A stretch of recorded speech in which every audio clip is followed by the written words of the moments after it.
If you drafted the Miami Dolphins, you might be in trouble. Cooper Kupp. Is it really Harold Fannin season? Dylan Sampson? Is Jackson Smith and Jigba going to get 60% of targets for the Seattle Seahawks all season? We're going to talk about all the major week one takeaways, lead you into Monday Night Football, and maybe sweat a little bit of our best ball teams, eliminator, first quarter, and everything here at Spike Week in the Best Ball Basement. Let's do it.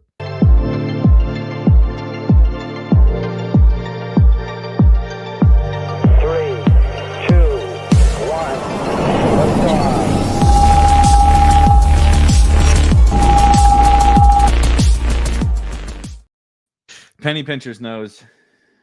He knows it's the right place. A cute dog avatar and showing up for the in-depth Harold Fannin analysis. Rob, it was, in fact, Harold Fannin season already in week one. That was a big positive, at least for us and a lot of the kind of best ball sicko community. But there was a lot of things to be worried about as well.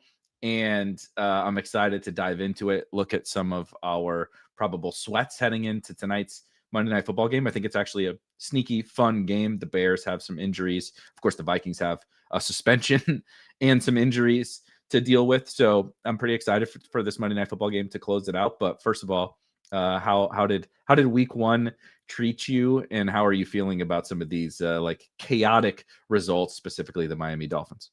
Well, we almost got him in the $55 on drafters. I came in sixth in that this week, so we were trying to take that bad boy down. I think it's was it the team that we drafted together? Was it that team? No, it was the one I drafted after that. I drafted Joe Dan Burrow on that team, and I actually I think I had Zay and JSN. I had a good team, except a nice whopping 8 Joe Burrow points. Quarterback wasn't fun. Yeah, no good. Two of my 4 teams cashed those. That was fun. The Fannin thing's interesting because apparently everybody drafted Fannin, even though he was only drafted like 20% of the time. But everybody has him, apparently, from what I was seeing on Twitter. Everybody was the Fannin guy. So that's shocking. Yeah, there's some great stuff that happened. There's some stuff to be heavily concerned about. Sometimes reacting to week one is an overreaction.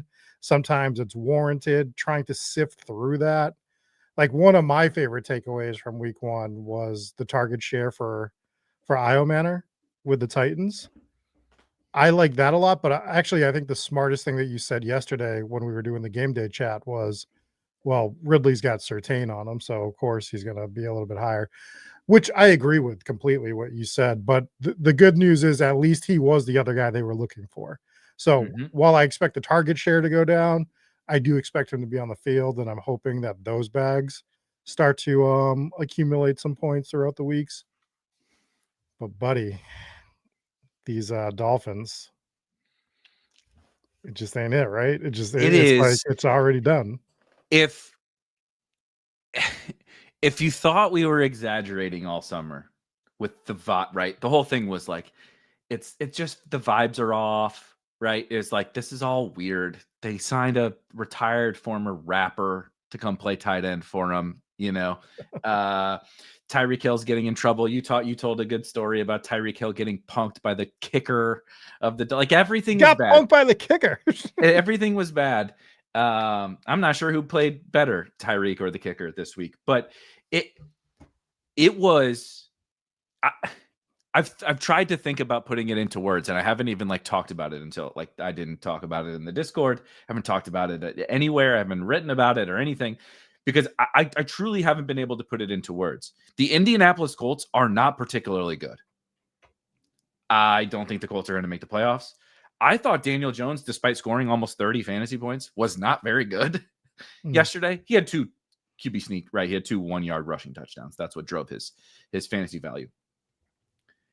Jonathan Taylor wasn't that good. I locked Jonathan Taylor in DFS, and the overall general game script was great for him, and the opportunity. He played every snap of the first half, by the way. Jonathan Taylor got a little dinged in the fourth quarter, and it was 23-0. So they were like, no, there's no need to risk him. He's fine. But DJ Giddens played one drive, right? He played one not drive in the first half. Not in the first half. In the second half. Yep. Giddens got to play. They finally were like, okay. They went into halftime and they were probably like, that team's very unserious over there. Like JT had 15 carries before halftime. They were probably like, I don't know if like 40 touches is necessary for Jonathan Taylor in this game because the Dolphins have rolled over and died already. It was so bad for Miami. It's truly hard to put in, like, everything we said over the summer. This feels bad, right? Like McDaniel's the favorite to get fired and like, et cetera, et cetera. It's worse, dude. It's worse. It's over. The only hope for Dolphins like shareholders, and I have non-zero of the Dolphins, but both of us, luckily, like, I have more like Tyreek and stuff than you do, but I think you have, like, I did a little more Tyreek and you did a little more Waddle, and I did some Malik Washington, and I don't think either of us did a ton of like Achane or Tua or anything like that, but left for me with Achane, like if it's over the field, it's like 10%.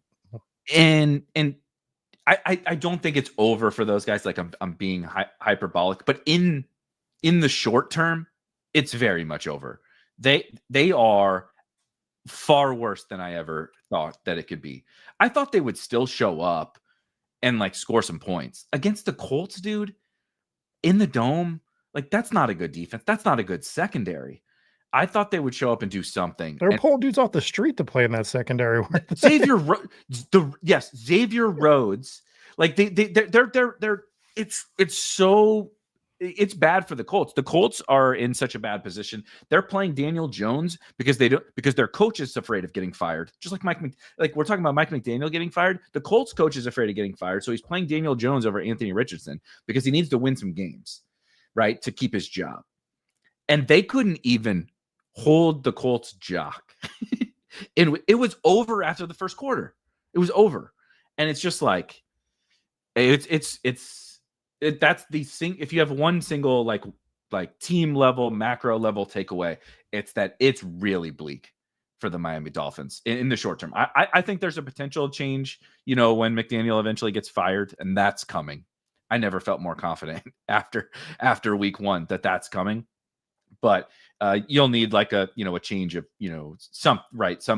one of the other I don't know what their assistant coaches look like, but somebody else comes in and like revitalizes some things. But it's the Dolphins bags are the most, if there's a down bad award after week one, all of the Dolphins won it. Yeah, the Dolphins. And the other thing, we were joking about it, but McDaniel just seems like he wants out. Like, he just seems like he's over it too. That's the other thing that we never even like quantified. We were like, he's funny on the podium, but he also just seems like a dude that's just like, dude, just get me out of here. I want to do anything else. I want to go. Let me go back and be the offensive coordinator for the 49ers again at this point, because I just need to let's get the band back together there and let's go 9-7 in that division and win it and win a playoff game or something. He needs it. I don't think he's I don't think he's lost his ability to like scheme up some fun stuff on offense, but I think, we all get into every coordinator is a head coach. Exactly. We just not every coordinator is a head coach, and some get their shot too early, and you can learn from it. He's probably a dude that needed this job to fail to see when, if he ever does get the chance again, to not make the same mistakes as he did this time. But also, again, just not every, Josh McDaniels back in New England for the 16th time as the offensive coordinator. And also, not every coordinator is a coordinator. And I think Josh McDaniels is maybe I've been saying that for years, dude.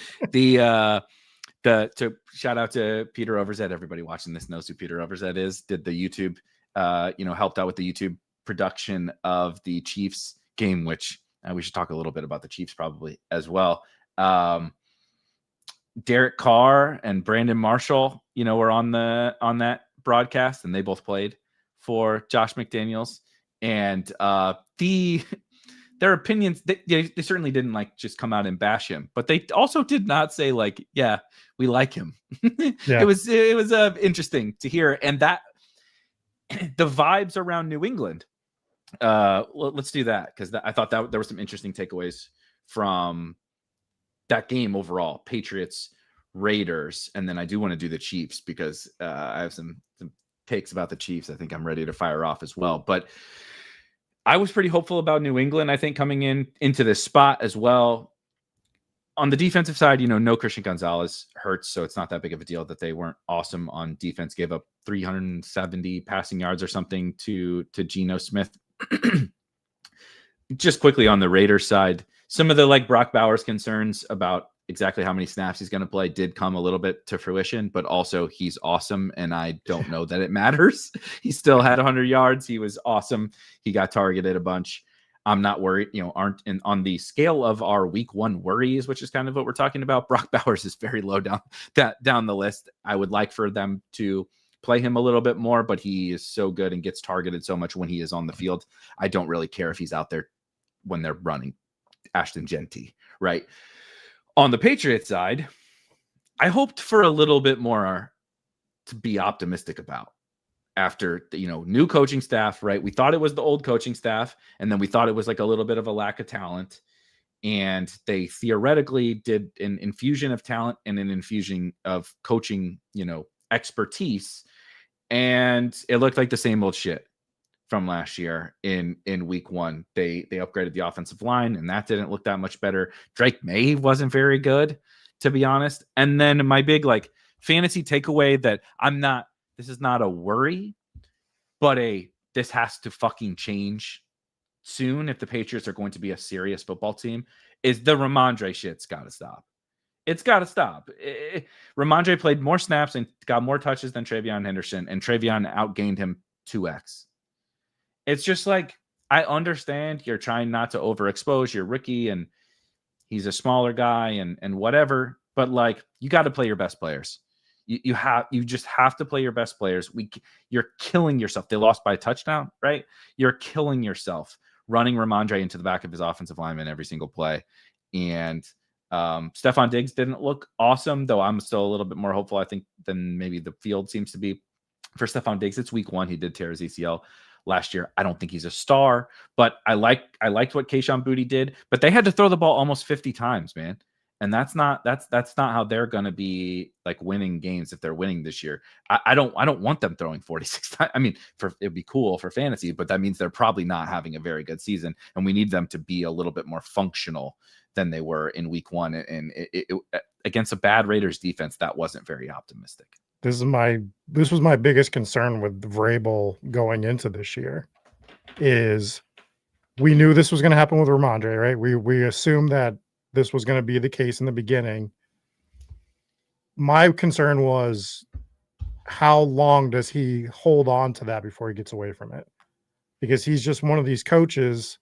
I'm not going to say he's D'Amico Ryans, which is a whole nother fucking dumpster fire in Houston, but he's more on the D'Amico Ryan scale than, name a coach that will make the changes right away scale. Than we want him to be. So we're hoping Cohen that, or something, right? Liam Cohen. Yeah, give me Liam Cohen or something. And that's why I wanted a Liam Cohen, or any other offensive minded coach. He would cook with Drake May and Travion and all that, I think. And they wouldn't have signed Diggs. They would have done something else. But they would have got Godwin because exactly. They would have had Cohen. Yeah. So it just blows my mind that this is what this team looked like yesterday. And I guess my fears of going 8-9 for the Patriots might not happen, because they just might go 2-15 instead. And they might be a defense that we're targeting in games, because I know Gonzalez wasn't out there, but dude, they just looked rough. You were getting tackling was bad. Yep. Cooked by Geno. And I'm not saying Geno's terrible, but dude, that's not Peyton Manning out there cooking you. No. That is the and the Carroll weapons offense. are not that good. The weapons are not that good. Jacoby Myers was cooking. Trey Tucker caught the first touchdown wide ass open. So Trey Tucker was wide open. They shut down the run. My one of my takeaways, this isn't necessarily relevant to our best ball bags, but it could be, if you're setting fantasy football lineups. You remember all the Vrabel Titans teams were always pass funnels. Vrabel's he was a linebacker. He's very boomer, and he's we got to stop the run. And they did. They shut down. I know Genty scored a touchdown, but he was wildly ineffective. He wasn't having success on the ground as a runner. I think even when Gonzalez comes back, I think we might be able to attack. Like Geno threw for almost 400 yards, man. Like I think we might be able to attack the Patriots through the air, and I think that's part of the problem. With like, you can't keep running Ramondre if you're going to give up 400 passing yards and you're losing.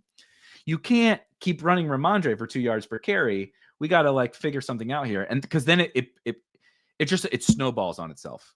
And this is the problem with those boomerish teams. It's not like it's inherently wrong to establish the run and all that silly shit.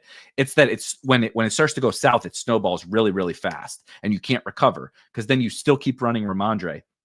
And then now Drake May's in 3rd and 8 every possession is 3rd and 8 Drake May. And like Kayshon Boutte looked fine.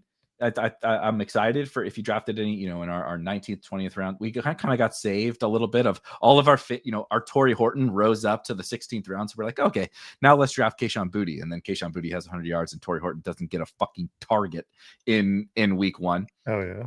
But But I just think that something needs to change for the New England Patriots. And I'm still hopeful because I still do think Vrabel's like not a bad overall coach. But it's kind of like I'm interested to see how Ben Johnson plus Dennis Allen goes tonight because they both seem kind of like the dickhead boomers. And Vrabel McDaniels is a little bit of that to me too, where it's like, are we getting an actual upgrade here? Because like, they don't have Derrick Henry ain't walking through. I love Travion, man, but Derrick Henry ain't walking through that door, and AJ Brown ain't walking through that door. And they had Julio and Pete Corey Davis. So I know it sounds silly, but Corey Davis is better than any of the wide receivers the Patriots have right now. It's just like, I'm a little bit worried about the Patriots with that performance because that's one of the better matchups they're gonna, other than their 2 Dolphins games. That's one of the better matchups that they're gonna have. That's why we took him in Survivor this week, right? Exactly. I played three Survivor teams, and I took the Patriots in one, and feel really, really foolish for. I don't feel foolish for the process on that. We'll talk about that on the Survivor show. Yeah. Did you think about swapping them out when Gonzalez was out? Because I did. I think I should have. Yeah. I ran through it, and I even like went down the schedule. Again, I'll save all that for the Survivor show. But there was I was potentially going to swap them to Arizona. That was the thought. I did Jacksonville. Like I said, I did 3 Survivors. I did Jacksonville, New England, and Arizona as my 3. And God, I was rooting for the Patriots or the Titans so fucking hard in the second half. Bo Nix kept giving us a chance. The light stayed on so long in that game when it should have been over. But I want to quickly talk about the Chiefs because I know I don't mean this as an actual direct parallel to the Dolphins, but the vibes feel a little bad with the Chiefs. So this is a very silly little thing, but on the essentially game sealing, Herbert, scrambles for like 20 or whatever it was to seal the game for the Chargers at the end. Chris Jones, the Chiefs superstar defensive tackle or whatever, went full like high school JV player and lost them. He didn't lose them the game, but in that moment lost on that play. His job is to make sure Justin Herbert doesn't do exactly what Justin Herbert did. And he said, fuck you guys. I'm going to try to go get a sack because I'm Chris Jones. I'm going to do my own thing and go. And I know this is, not necessarily fantasy relevant, but just with how I'm feeling about the Chiefs, when he did that, and then he's arguing about it after the fact, and like kind of seemingly like standing up for himself. I'm sure he'll own it at some point here down the road. But with having to pump Hollywood like a million targets and Worthy obviously going to miss extended time. The old Travis Kelce looks svelte stuff from Andy Reid in the offseason was clearly bullshit. He looks cooked like we thought he looked cooked. I know he scored a touchdown, but it was like a schemed up play. You and I would have scored on that. He was wide open and walked into the end zone. I have great hands. I would have definitely scored on that one. I'm a DB, so notably hands. The people would say I don't have good hands because that's why I played corner and safety and not wide receiver. But I don't know where we go from here. Jawan Taylor at right tackle. This is unserious. He's a nightmare every year. he's an unserious. So he's not lining up wrong anymore. But he's false starting on every single play now. It's like I don't know where we go from here. Like Patrick Mahomes, he can't live like this. He was awesome, I thought, in that game, but like he can't do that. Jalen Royals better be fucking good, dude, and he better get back fast. Like I don't really know where the Chiefs go from here. I'm genuinely concerned about this. Like I think Mahomes is going to score a bunch of fantasy points because I think he's going to have to put the whole fucking team on his back. But like, what does that mean for the Chiefs? Like, dude, this schedule upcoming for the Chiefs is gnarly. Brutal. Yeah, so I don't know how many games they're going to win, which I said is probably good for Mahomes' fantasy value. But like, what are we going to get from the Chiefs? I've like gone a little bit full panic mode in 48 hours or whatever 72 hours about the Chiefs bags. Yeah, so Mahomes made like 3 plays in that game that I just don't think any other quarterback in the history of the NFL ever makes, which I don't want to be lost on people because he's still doing incredible shit that just like it's almost The like fall people down just flip. The flip was that to Kelsey or was that to the fall down flip? Was one of the most insane plays I've ever seen in my entire life. He did another throw where he was just completely horizontal and completed it too.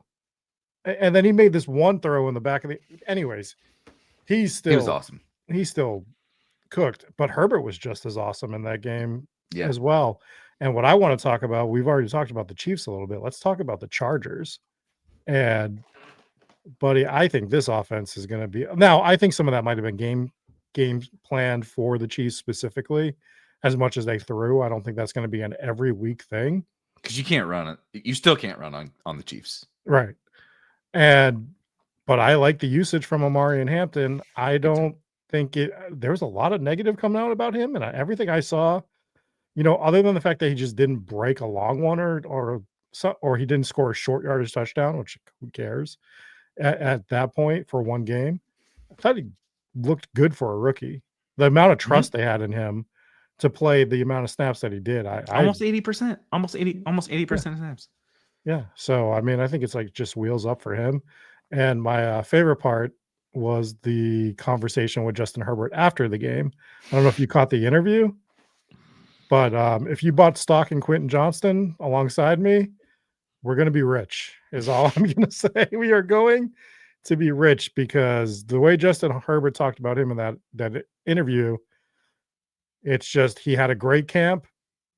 They want him on the field. As long as he's healthy, he's going to be out there.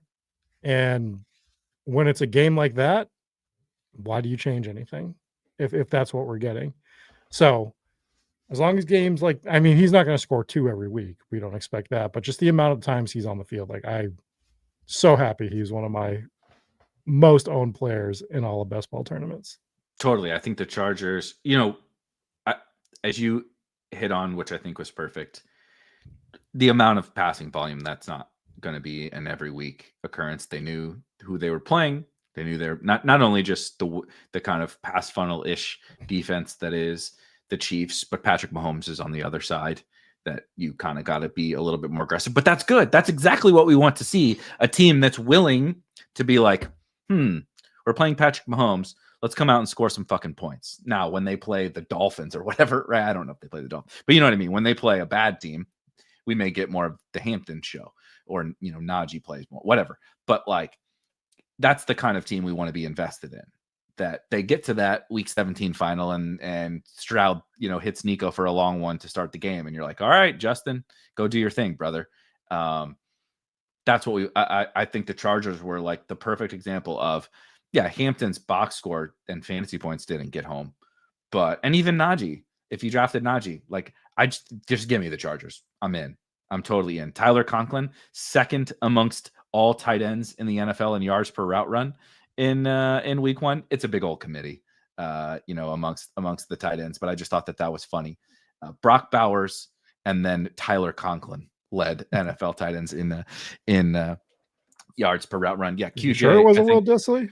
QJ, it wasn't, but Will Dissly's not that bad. Will Dissly wasn't that bad. But I think that's the point. Dude, if you're wearing a Chargers jersey and you're out there running routes, like it's probably a good thing because Herbert's cooking and Greg Roman is absolutely cooking. He was fucking cooking, Greg Roman in that game. So I'm excited for the Chargers. Are the Like if the Dolphins are over here, the Chargers are the opposite side of that thing. I think, I didn't draft any Keenan Allen. I think if you drafted Keenan Allen, you're excited. Ladd, it wasn't perfect, but I'm not worried. Like, aren't you worried? Not at all about Ladd McConkey. Better days are ahead. Are you maybe a little bit more excited for QJ because he was cheaper? Sure, you're always more excited for the cheaper option, but I think Chargers. It's just wheels up for sure. Not even that it was not like it wasn't a great game for Ladd, but I think he still had double-digit points in half-point PPR. So it's like, yeah. So we're saying his bad game is still a double-digit point game. I mean, God, we would have killed somebody for Jamar Chase to have double-digit points this week. Okay, let's do that one. The Cincinnati Bengals won the game, so that's a step up for them in week 1 over recent years. Shouldn't have. They had 7 yards of offense in the second half. 7. The first drive of this, I knew it was over. It was so fucking over on the first drive. I knew it. Every Jamar Chase team I had in DFS, anything I did with that game, I was like, if it's not the cheap Browns, the shit is over, because it was run, just Chase Brown all the way down the field. It wasn't efficient at all, but it was just 3 yards in a cloud of dust. I thought I was watching a 1990s wing T fucking high school offense, and they had Joe Burrow, Jamar Chase, and T. Higgins. It was gross. So they run the ball all the way down the field. Eventually, they get to the second half, and the Browns are shutting them down because the Browns defense is, a takeaway is I think the Browns defense is pretty good. Yeah. And so the Browns completely shut them down in the second half, so much so that they basically should have won the game. The Browns should have won that game. But this Zach Taylor thing is like, we came into the season, I've called them many times, right? The Bengals, the Coors Field of fantasy football. And part of it was because Zach Taylor had finally leaned into the fact that he has Joe Burrow and Jamar Chase and T. Higgins, and he needs to just let them cook. And he did the opposite. This so much so that they almost lost again in week 1 as huge favorites. I think the defense was about as bad as we expect, maybe not quite as bad, but like, I think about everything I feel about the Cincinnati Bengals coming into this week is the same, except I would have expected them to, in the second half at least, throw a bunch more. And they were, I know Chase Brown got that touchdown on the first drive, but he was just running into the back of his offensive lineman for the rest of the game. And they refused to get aggressive. And what they did last year was finally just turn it over to Burrow, and they didn't do that in week 1. And it's like, are we gonna have to do this again, dude? Like, are you gonna have to be 1-4 or whatever to finally turn the keys over to Burrow? Like, I can't believe we're doing this again. Yeah, I mean, it's year after year with the Bengals. As you said, they got the win.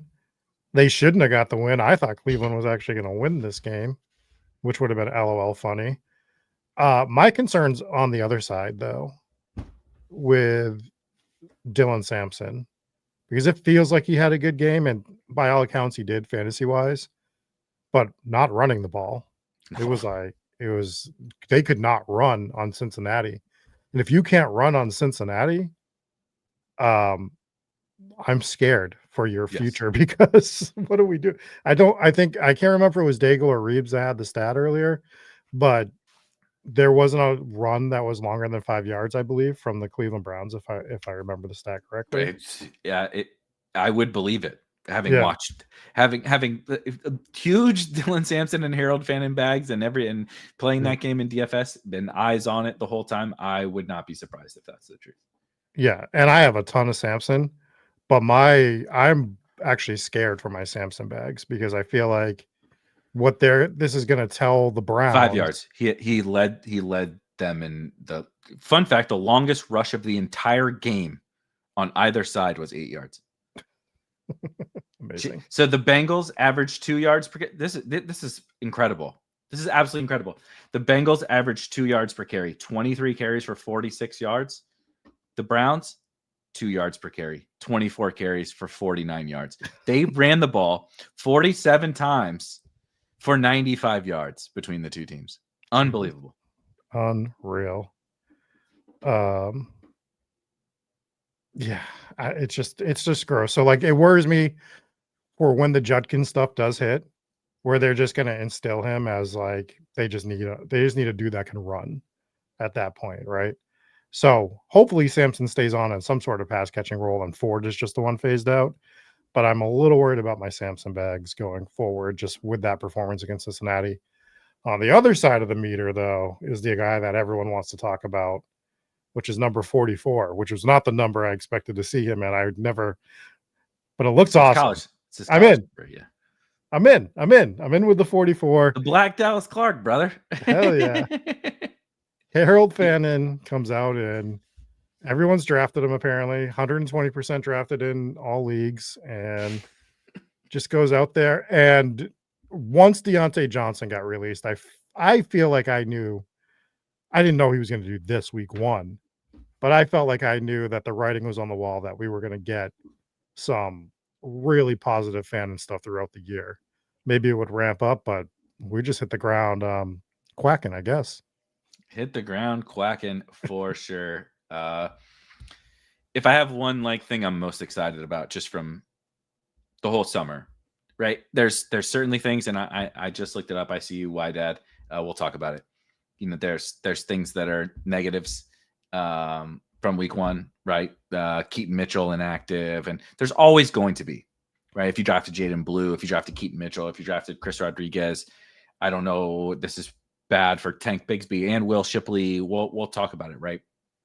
All like there's always going to be negative things that happen heading into week 1. You drafted Cooper Kupp, right? Doesn't feel good. You drafted the Dolphins, but the big hits always outweigh even the big misses.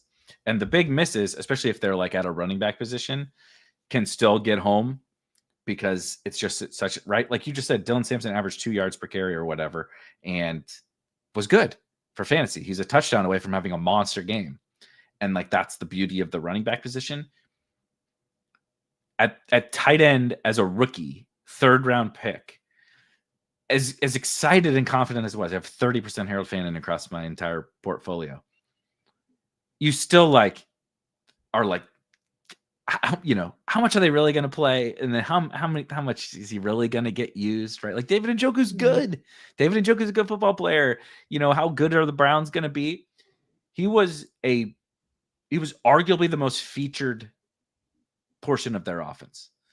Like he was everything that it's nice when they don't lie over the summer.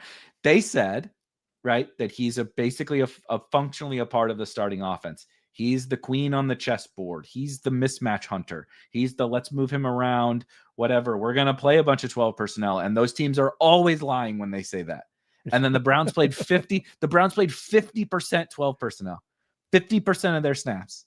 That would like break every record of all time to do 50%. And the Raiders did a lot too, by the way. But it would be like coming in, you're like, how is this really going to go? And then like he looks awesome, like from a skill perspective. I thought he was awesome. And obviously the usage in the role was incredible. He dropped one pass that would have been a nice, really big gain and would have been big for the Browns, but like right back to him immediately. And I just thought he was like, if he's on your waivers in any of your leagues and you don't go try to pick him up, I think you're playing this wrong. You're playing this season wrong, because I think he has the potential to be like a league shattering player. And if I had one single takeaway from this week, it's that the Harold Fannin thing was a good bet. I'm happy with that whole process. And that's the real take from this game, even aside from like the Bengals were frustrating. The Browns, I think the Browns offensive line from a run blocking perspective, as you said, is fucking terrible, which is terrifying for the massive amounts of Dylan Sampson. But the real awesome takeaway is Harold Fannin for sure. Yeah. Well, without further ado, we should get into the news that just broke while we were live before the chat riots and doesn't continue watching because they want us to talk about. Yeah. Tank Bigsby getting traded to the Philadelphia Eagles tonight. And not what I was expecting to happen while we were live on this show. No. I would love to I don't have a quick take. So here's what I'll say. I haven't had time to digest it. Everybody's like, oh, Erik has all the Will Shipley and right was a Will Shipley guy. I think it's really, we always do this in the moment where a transaction happens and we bury whoever is the starter or the bat, right? Whoever, obviously you're not burying Saquon. So in this instance, it would be burying Will Shipley. Anytime someone adds someone, we bury the guy who theoretically is in front of them on the depth chart. And it generally never works out that way. And so what I would say is this is the Jaguars saying, we obviously like ETN. He was the lead in week 1 and he played well. And then they have not just Tootin, but LaQuint Allen, who they LaQuint Allen got in the game before Tootin did, by the way, in week 1. They played all 4 guys. I think it would be, we have 4 guys. Jacksonville's also probably like, we would rather not, most teams don't want to have 4 active running backs on game days. It doesn't work out very well for special teams and receivers and tight ends and all that kind of stuff. So I think it would be Jacksonville just really trying to get rid of a guy from a surplus position group. And the Eagles being like, well, A.J. Dillon just murdered our best offensive lineman by running into the back of him. I don't know if you saw that when A.J. Dillon just ran into Landon Dickerson and injured him. And they were like, how about let's not do the A.J. Dillon experience thing. Yeah, like let's get that motherfucker out of here. My gut take is A.J. Dillon's gone and Tank Bigsby comes in. That is clearly not a positive for Will Shipley. I don't think, just my gut take, I don't think Will Shipley comes in on like the 6th play of the season, gets a carry, and then you design a screen pass to him, which he takes it down, to the 3-yard line or whatever it was. And you were like looking to replace him. Now, I don't know about his health. That was what I was going to bring up. The first thing that came to my mind was it was their kick returner. And that's when he got hurt on the kick return with a rib injury. So maybe he's out for a little while is also sort of my takeaway. I have no idea. I'm not speaking from any knowledge there. I'm just riffing on my takes. I don't think Will Shipley is dead and buried. I think if something happens to Saquon, Will Shipley was never going to like be fucking the new Chase Brown. If something happens to Saquon, like he was never going to take the whole backfield. I think it's going to be fine. I think all things are going to be fine. I think it's bad for Tank. Now he needs an injury. Right now, Tank needs an injury. And even if he gets an injury, what does that look like for Tank Bigsby? So I'm not that. I think the chat's a little bit more worried about the Shipley thing. It's not a positive, but I treat it as A.J. Dillon's fucking terrible, and they were upgrading that spot with I think it made sense to do so. They're upgrading that spot. The health thing, like you brought up, especially if he's out for 3 to 4 weeks, it's let's bring Tank Bigsby in. When it's time to bring Shipley back, we just cut A.J. Dillon. And then it's, we have Barkley, we have Shipley, we have Tank Bigsby at that point. I think Tank is the loser in this. We get excited for guys when they get traded a lot of the time. And the fact that this being week 1 is a little bit more like for the positive than week 6 or 7 or whenever the trade deadline is now. But guys going to new teams does not work out immediately. Sometimes it takes the full season before they even do anything. So I think it is the worst case for Tank Bigsby more so than anything. And I am a little more concerned about the health with Shipley for 3 to 4 weeks is the other thing here. So definitely, I would say that's my biggest takeaway is in no particular order, I guess. Not great for Tank because of just getting traded, doing your entire, having your entire training camp with the Jacksonville Jaguars and your entire NFL career thus far with the Jacksonville Jaguars, and then having to move over in season. Like the thing about why it doesn't work, like you mentioned, is because in season is not a developmental time for teams. It is a game plan, get ready for the next opponent. We brought you in. You have to figure this out. New terminology, new playbook, new scheme, new handoffs, new where to align, new audible calls, you have to figure out a new foreign language, right? It's like you have to learn a new foreign language. But they're not going to take the time to teach you. You have to figure it out on your own and like on the fly. So, and he's already not like a passing down player or whatever, right? He wasn't going to play passing downs in Jacksonville. So I think it's pretty concerning for Tank, though. Now, if Saquon were to go, the contingent value for Tank now, though, is pretty is like the upside is great. I don't know that it will come to fruition. I like I said, I'm not as concerned about Will Shipley. Maybe I'm just being stubborn, but it's kind of the combination of those two things, right? It's that Tank still got a ways to go to get up to speed with the Eagles. I don't think this is an indictment on how they feel about him. I truly think they just probably got him for free, and he's an upgrade over AJ Dillon. However, on the Jacksonville Jaguars side, I think is where the big winners are. All three of them. If you drafted any LeQuint Allen, I don't think anyone here was drafting LeQuint Allen, but I think this shows a really big confidence in him. And of course, ETN is the lead back, of which I didn't draft a lot of. So that's my biggest takeaway from like an L taking time is I didn't draft a lot of Travis Etienne because I thought Tank, Tootin, LeQuint, etc., would keep him in check. And maybe that doesn't happen now. But you should be excited for the two rookies, though Travis Etienne seems to be in a pretty darn good spot now as the lead back of the Jaguars. And it wasn't for nothing, the trade. They gave up a 2026 fifth and 6th round pick. So there's a little bit of capital there, more so than you usually see on these trades. I would have thought it would have just been a 6 or like some sort of contingent 6th or 7th round, or even like some pick swaps in there or something. So they did give up some draft capital for him. So that is something. It's not major capital, but more so than we typically see here. So. Yeah, very, very interesting move. I am fully biased, but what I will just say is like, if you watch that game, AJ, they were probably on the coaches were probably on the headsets like, no more AJ. Like, what do we got to do? No more AJ Dillon. Like he literally hurt Landon Dickerson. Yeah. Dude, he literally got Landon Dickerson. It was like we joke about Mahomes hurting Rasheed. AJ Dillon did that to Landon Dickerson, but he wasn't trying to make a tackle. He was trying to run, and he's just a big dumb oaf and isn't very good. I think my real trepidation from the Shipley side of things is, as you said, is injury.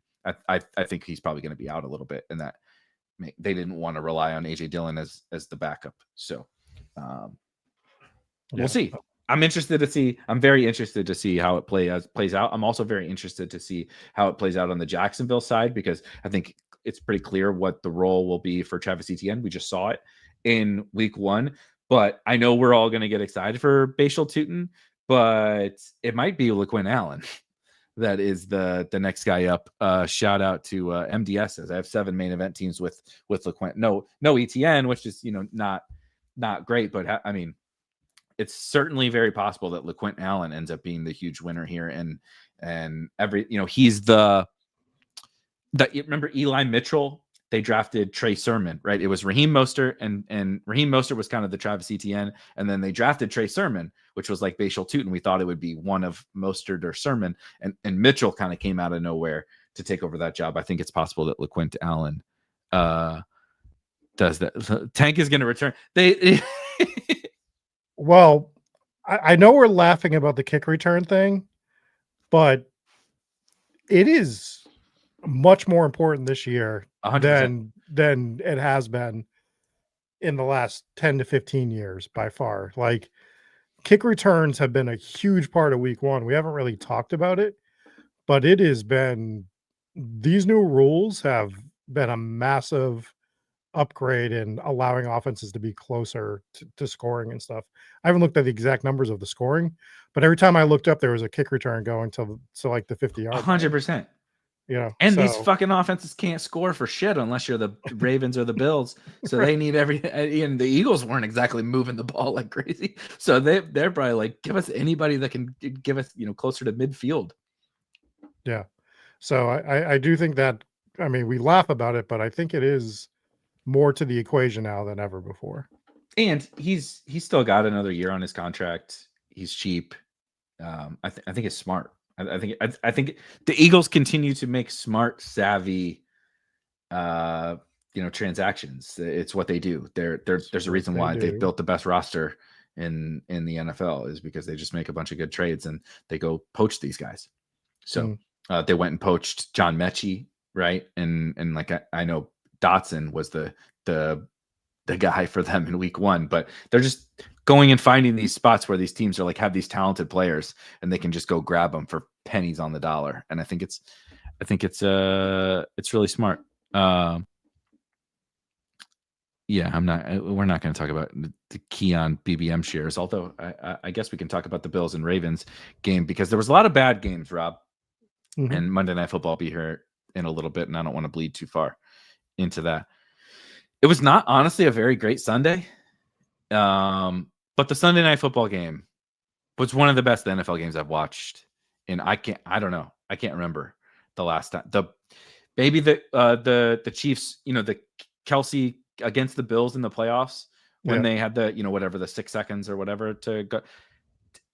Is that the best game since that one? I don't know. That was the most fun I've had watching an NFL football game in a long time. I don't have like any major fantasy takeaways other than I wish those guys would play 17 times in a row and we could just watch that every Sunday because my God, like both of those teams are just incredible. Yeah, it was a very fun game. I don't know, dude. Keon did look good. Kincaid was getting in there. Yep. DeAndre Hopkins with a phenomenal touchdown. Just doing DeAndre Hopkins. He can't do it full time anymore, but a couple times in the game, he's still going to do the DeAndre Hopkins thing. That was sick. Absolutely sick. So Henry's breaking runs. Yeah. It was just a fun football game overall. So not much to add. The offenses aren't going to do that every week. Although maybe the Bills defense isn't as good as we thought, and maybe the Ravens defense isn't as good as we thought either. I know we're talking about them playing elite quarterbacks, but maybe those two teams will be a more shootouts, maybe not the 38-40 level or whatever the hell the final score was there. 41-40. Scorigami. It was a scorigami, by the way. Yeah. So maybe not quite to that level, but maybe we're going to have more 30-point games with Bills and Ravens than we expected this year, which would be tremendous in my opinion, because I have a lot of Keon Coleman myself and a lot of Dalton Kincaid and a lot of Josh Allen and a lot of Lamar Jackson. And the list goes on and on and on. So yeah, I'm very happy with that game, and I'm hoping that we continue to see stuff from those teams because the league is more fun and best ball is more fun when we have people actually scoring points. Felt really good to have big bags of Lamar and Josh Allen in that game, even though Derrick Henry continues to dunk on us loser nerds drafting wide receivers in the first round. But I don't know if this is burying the lead, but Zay Flowers. Yeah. If there's it's one game roles and target shares and all that kind of stuff change game to game.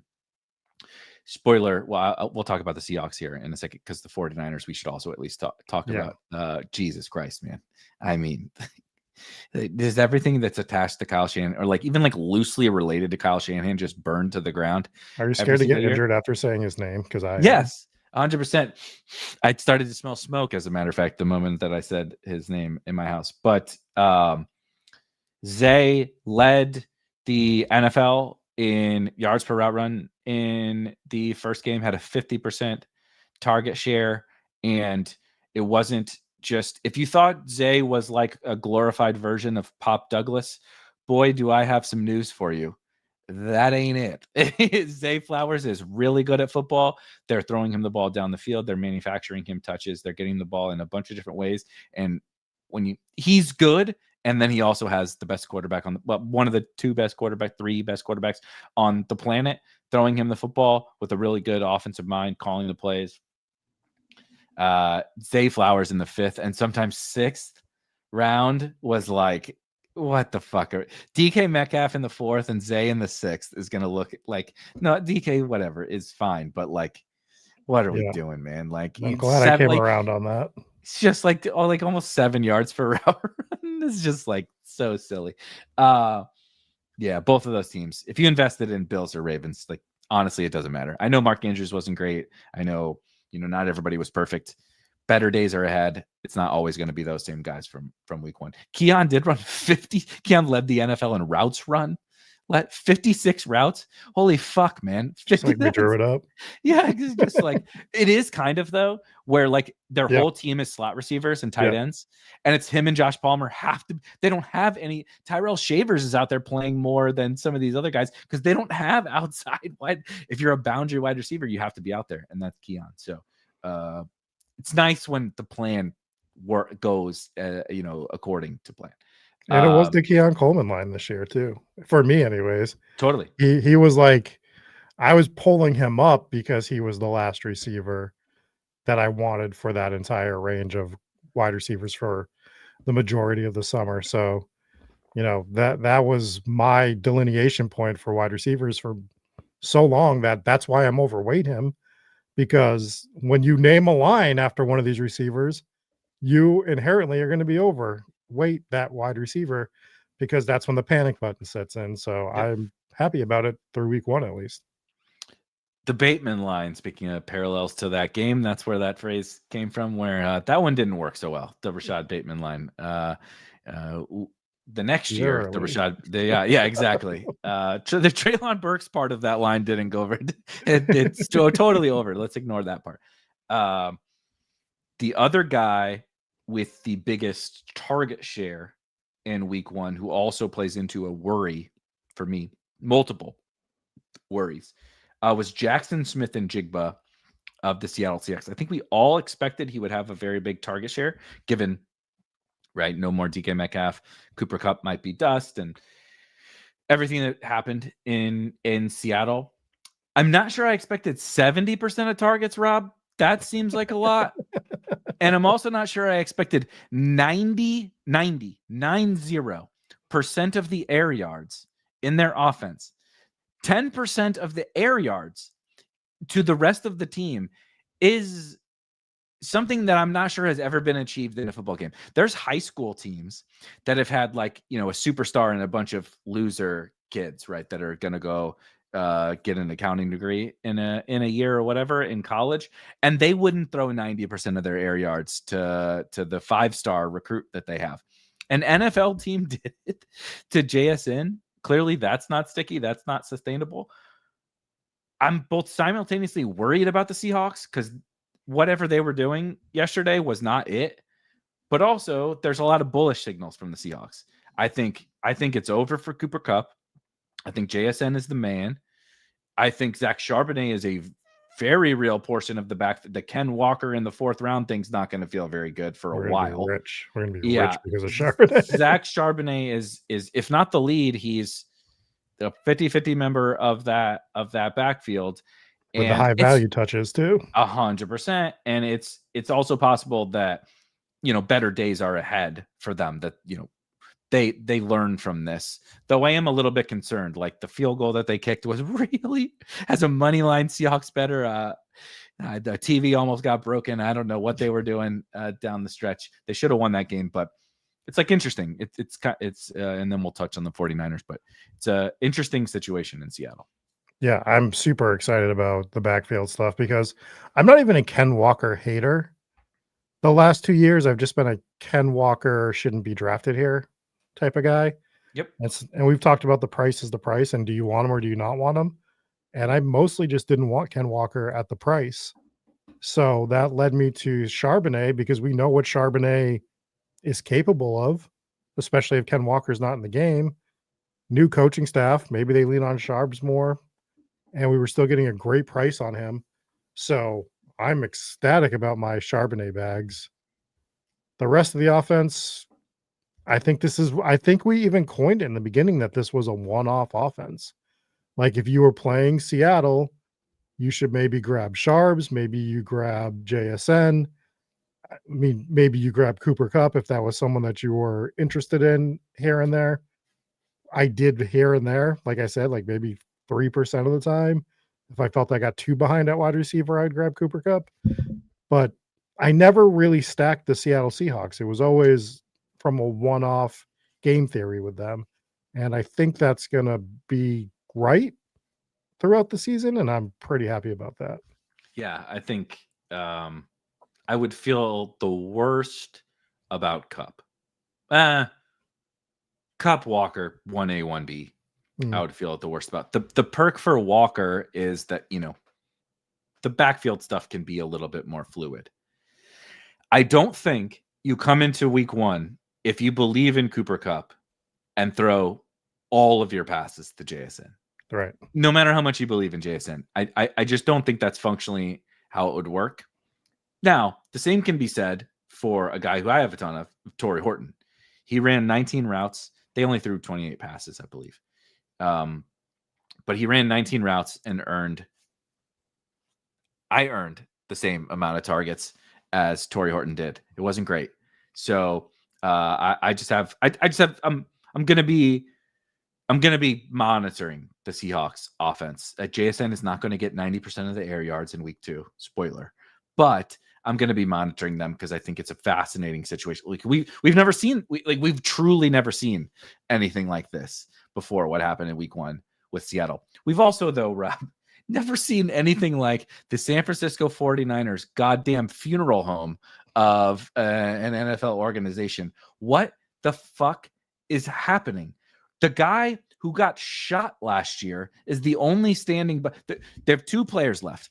The guy who got shot and the guy who had to fly to fucking Germany to try to fix his calf or Achilles or whatever, and then popped up on the injury report before the season started, or before week 1, and then got loaded up with the most wildly inefficient CMC game you've ever seen. He got the ball a lot, but it was disgusting. Now Brock Purdy is hurt. George Kittle's out for 3 to 5 weeks. Juwan Jennings hurt his shoulder. Should we just be fucking terrified of this? I don't even know what to do with the 49ers stuff. Yeah. I actually think that we probably should have done this game second, because I think the 49ers are a 5-alarm fire as well, for every reason that you just listed. And the CMC thing, and I'm not objective because I didn't draft CMC because I just thought it was over for CMC already. But trying to watch that game objectively, because I watched a lot of that game, the only time he looked like he had any burst was when he got slingshotted. I don't know if you saw that play where he got I don't even remember exactly what happened. He got hit by a defender and it looked like a rubber band grabbed him and pulled him. Like, oh, there's the old CMC, but it took a jump start for it to happen. And that was the only time it looked like he had any juice at all, in my opinion. Again, not objective, not a reliable narrator here. But I legitimately didn't think he had any juice. It's like, well, how sustainable is CMC playing like this if he can't do what he usually does? And so it's like, is it just Pearsall? And at that point, is Pearsall going to be any good? Is this offense going to be able to do anything? Or is this going to be a 14 to 17 point offense every week? And you're crossing your fingers that maybe Pearsall gets 2 of them. Maybe if you drafted CMC gets 2 of them. Maybe if you luck box Brian Robinson and he gets 2, I don't know. What are we hoping for with this offense with them all injured and them not looking good at all? It just seems unsustainable right now. What sucks for us in fantasy is they play the goddamn Saints this week. So it's like they just signed Kendrick Bourne. Mac Jones might be the quarterback this week. That's genuinely possible. I don't know. I don't want to get too far. MVS, baby. Yeah, MVS might truly be a starting wide receiver for the Sky Moore trade. He might be playing in week 2. They traded for Sky Moore, and he's a starting receiver in week 2. I really don't. I just can't believe that this is where we are with the 49ers, from multiple Super Bowl appearances with the Debos and the Ayuks and everything, to in week 2 of 2025, they're starting Mac Jones and whatever the What's the tight end guy that caught the touchdown? I don't even know. Yeah, no one knows. I don't know that he is. I don't know who that guy is. Russell Gage is on the team. It's bleak, man. I don't really. It's easy to say, well, Ricky Pearsall is going to get the ball a lot. Christian McCaffrey is going to get the ball a lot. And that's probably true. But you need a certain level of efficiency from the offense still, right? It's like bad offenses, certain players do still get the ball a lot, but that doesn't, we need touchdowns.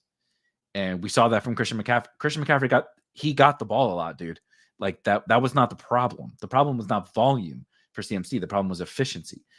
The Saints are not as bad as the Seahawks, but they're not going to play the Saints every week. And like Kittle's out for a while. Who knows when Ayuk is back? Who knows when Juwan is back? What's up with the Purdy thing?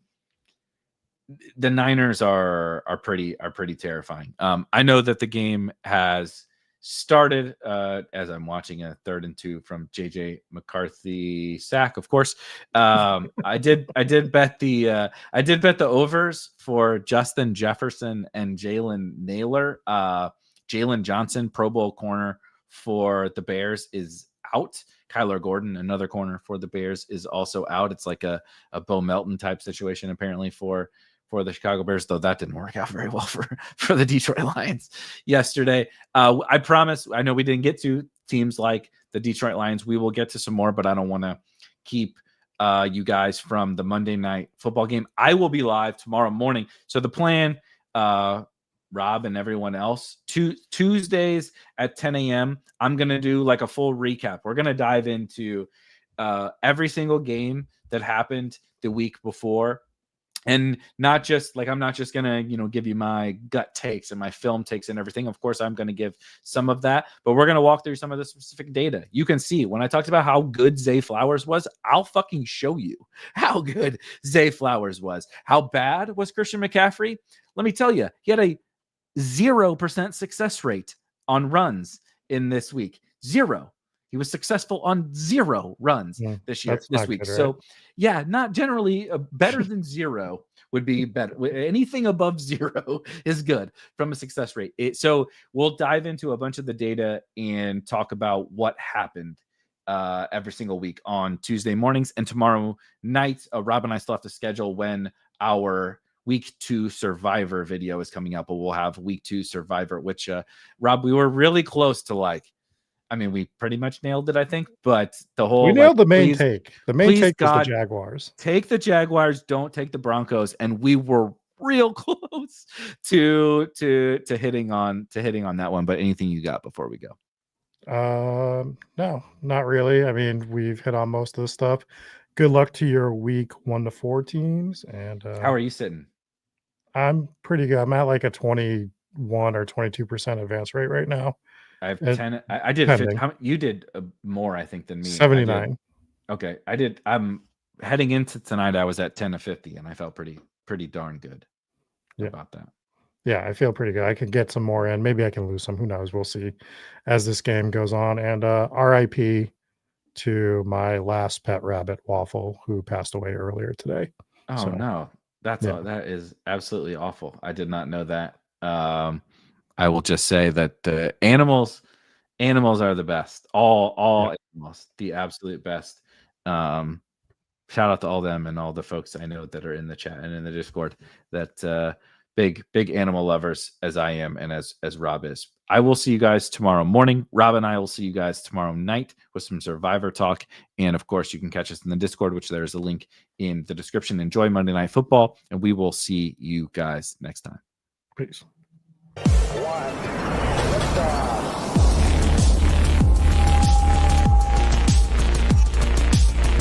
Woo! Those were some spicy takes. Want to stay up to date with all of the other spicy takes we're going to have over here at Spike Week? Why don't you press that subscribe button below? You turn notifications on, we draft a team, boom, you know about it. We have another spicy take, boom, you know about it. You can be there. You can draft with us. You want to stay up to date? That's how you do it. All right, we'll catch you later next time here at Spike Week.